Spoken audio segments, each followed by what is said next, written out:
ప్రభునందు ప్రియులారా, మీ అందరికీ ప్రభు యేసుక్రీస్తు నామమున శుభములు. మనస్ఫూర్తిగా పని చేయటం. నేటి ధ్యానం కొరకు కొలసీలకు రాసిన పత్రిక 3వ అధ్యాయము 24వ వచనాన్ని చదువుకుందాం. ప్రభు వలన స్వాస్థ్యమును ప్రతిఫలముగా పొందుదుమని ఎరుగుదుము గనుక మీరేమి చేసినను అది మనుష్యుల నిమిత్తము కాక ప్రభువు నిమిత్తమని మనస్ఫూర్తిగా చేయుడి. ప్రియులారా, మహనీయులను గుర్తు చేసుకున్నప్పుడు వారు తాము సాధింపదలచిన మహాలక్ష్యాలకై వారెంతో త్యాగాలు చేసినట్లుగా గ్రహిస్తాం. ఆ మహనీయులు ప్రయాసతో పనిచేయటం వల్లనే మానవాళి పురోగతి సాధించినది. ఉదాహరణకు మహాత్మా గాంధీ భారతదేశ స్వాతంత్రానికై బ్రిటిష్ వారితో ఇంచుమించు 1/2 శతాబ్దం పాటు పోరాడాడు. అలాగే సంఘ సంస్కర్తలైన రాజా రామ్మోహన్ రాయ్, కందుకూరి వీరేశలింగం పంతులు వంటి వారు మూఢాచారాల్ని రూపుమాపటానికి పెక్కు సంవత్సరాలు పాటుపడ్డారు. ఈ మహనీయులందరూ తాము చేసిన కృషి ఫలితంగా దేశ పరిస్థితులనే మార్చివేశారు. నేను ఈ మాటలను ఇప్పుడు ఎందుకు ప్రస్తావిస్తున్నానంటే, చదవబడిన లేఖన భాగంలో అపోస్తలుడైన పౌలు మనము ప్రభు వలన స్వాస్థ్యమును ప్రతిఫలంగా పొందుతామని ఎరిగిన వారము గనుక మనము ప్రభు కొరకు ఏమి చేసినా మనస్ఫూర్తిగా చేయాల్సిందిగా మనవి చేస్తున్నాడు. ఈరోజు అనేక మంది దేవుని పనిని అర్ధమనస్కంగా చేస్తున్నారు. మరికొంతమంది అయితే ఫిలిప్పీలకు రాసిన పత్రిక 2వ అధ్యాయం 21వ వచనము ప్రకారం తమ సొంత కార్యములనే చూచుకొనుచున్నారు గాని యేసుక్రీస్తు కార్యములను చూడరు.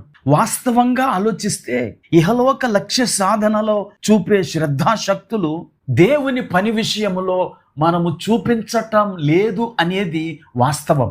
దేవుని పనిని తేలిగ్గా తీసుకుంటాం. మందిరానికి రావటం కూడా నిర్లక్ష్యం చేస్తాం.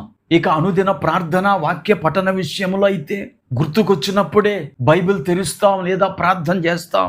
ప్రియులరా, అలా ఉండుట ద్వారా మనము దేవునిని నిర్లక్ష్యం చేస్తున్నామని మన క్రియల ద్వారా మనము చెప్పకనే చెప్తున్నాం.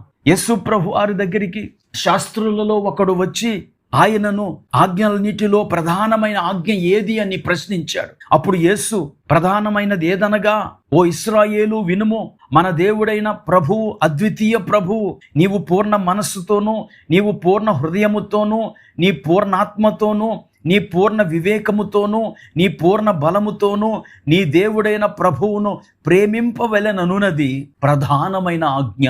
మార్కు రాసిన సువార్త 12వ అధ్యాయము 29-30 వచనాలు. ప్రియులారా, ఇక్కడ యేసు ప్రభు వారు పూర్ణ హృదయముతో అనగా ప్రేమతో, పూర్ణాత్మతో అనగా అంకిత భావంతో, పూర్ణ వివేకముతో అనగా ఏకాగ్రతతో, పూర్ణ బలముతో అనగా శక్తి వంచన లేకుండా మనము మన ప్రభువును ప్రేమించాలి, ప్రభువు కార్యములను జరిగించాలి.